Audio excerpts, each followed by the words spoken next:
Well, myself and the officials in the department are trying to assess accurately, because to address the problem we need to know the extent of the problem.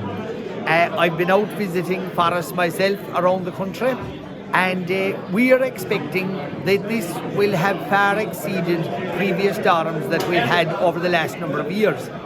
We're thinking it could be around, well, definitely in excess of 5,000 hectares by what we've seen so far.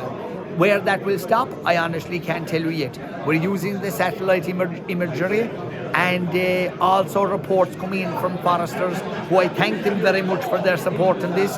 And the information is being fed into the department, and we're hoping to have a clearer picture over the coming days and weeks.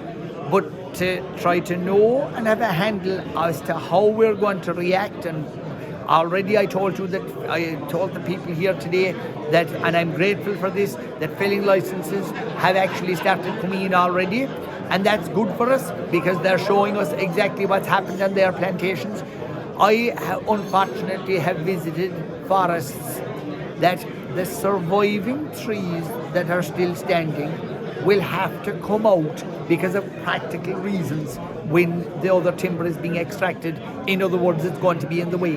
And what you're going to have is a complete clear fell of forests where they might, I looked at a forest today where we estimate 60% of the forest is gone.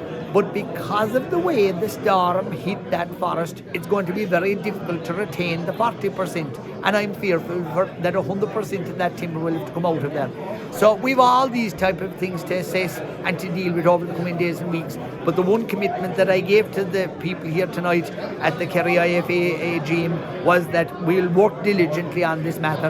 And also, not just to the forestry, you also heard Paddy Hannafin here tonight and other growers in our county, and they've been adversely affected as well. I've visited situations like that in Kerry today, and I've seen again firsthand.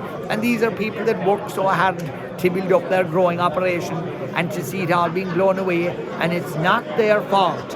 Where people have plastic tunnels and that, you can't get insurance cover, so they're not to blame for not having insurance because they can't.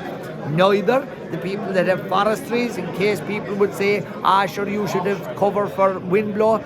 You can't, because while you can of course have your protection against fire, but wind blow is not an insurance that's readily available to our farmers.